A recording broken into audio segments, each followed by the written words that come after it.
Hey folks, EB in Maine. I'm here with the amazing BBT production assistant, making a video about how to open a transmission on a Wheelhorse. I have my tool selection out here for both opening the transmission and removing the seals. That's in a different video that is very close to this one. Mr. Bulldog here is supervising again. That's very important, because it's a Bulldog and it's a Mac. Oh, by the way, take that because it's a Mac. So see the similarity? So for opening this, the case, splitting the case, normally I use a couple different sizes of wood chisels, and I like to use them because they have a nice sharp edge, and they can kind of dive into the gasket that holds the case halves together. I don't know that I really have a great method here. It's just from experimentation and what works. This particular case, I wanted to show you a couple things. Right here, you can see that the case half, like I'm on the bottom of the line and I'm riding up against it. So just note that for a second. And then you come up over here on the other side and I'm on what would be the top of the line and riding up against it. Now the reason I show you that is I've found using a wood chisel that it's easier to put the flat side of the wood chisel on the side that is sticking up. So I would have to reverse this from one side to the other. So what I do is I just hold the chisel and I take the amazing red hammer, red for Wheelhorse. Yes, WHX. It's not cinnamon colored, but it'll have to do now, won't it? Just give this a tap. You're not necessarily trying to really break into it yet.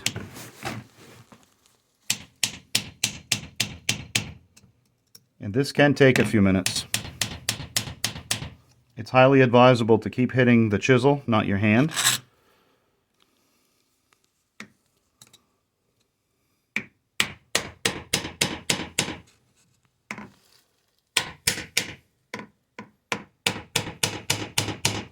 I've got a change in tone right there. That's a good sign.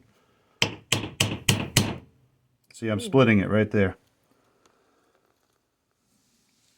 They're not always that easy. That one went well. Just like the seal for the same transmission. It too went well. So now I'm just going to keep following my lead.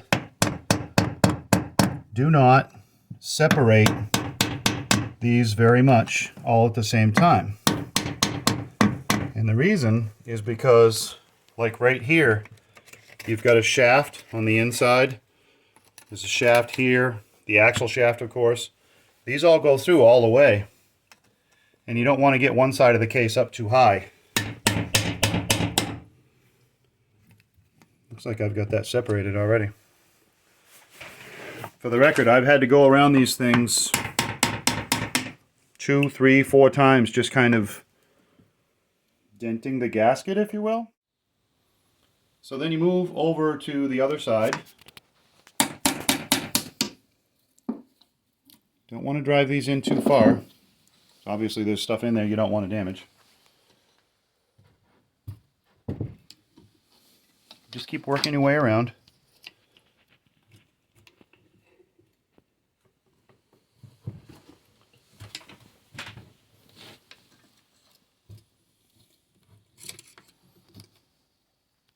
I smell gear oil, so that's got to be a good sign. Yes, my fingers are in there. Do not pinch yours. Be very conscious of where you place your hands when you're taking these apart. I'm just kind of using my thumbs to put a little down pressure. A lot of the time when you go to lift one of these up, things will get stuck pretty good on the axle shaft. Can you show right up here? I may get sworn at for this later, but I'm going to tap on the axle shaft.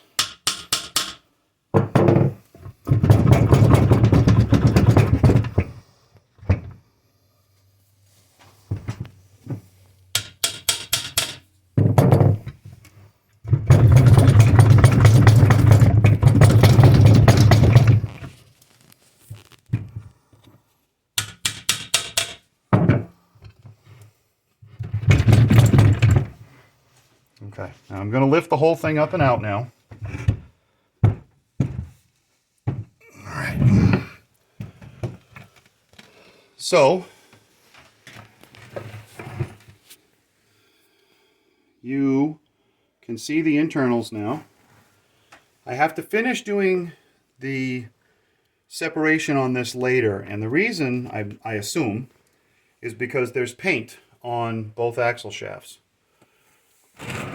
I'm not going to mess with it right now because personally I would rather close this, get this other key out, and take a minute to clean things up so it's nice and shiny. I might remove this seal just so it's not holding. I don't know. It doesn't really matter if you do that. The key, of course, does matter. But so that's pretty much it. That's how I separate them. And I don't think there's anything else I really wanted to show you as far as getting that out. You may want to put a rag under there, huh? Actually thought this was drained already. Obviously, I was not correct. Not fully. Not fully. Hey, look, Steve. A mistake. I left it in. And it smells really bad. No, it doesn't. It's gear oil. It smells delicious and amazing. It's better than peanut butter. She doesn't like peanut butter either. I think that's it. So, have an amazing day.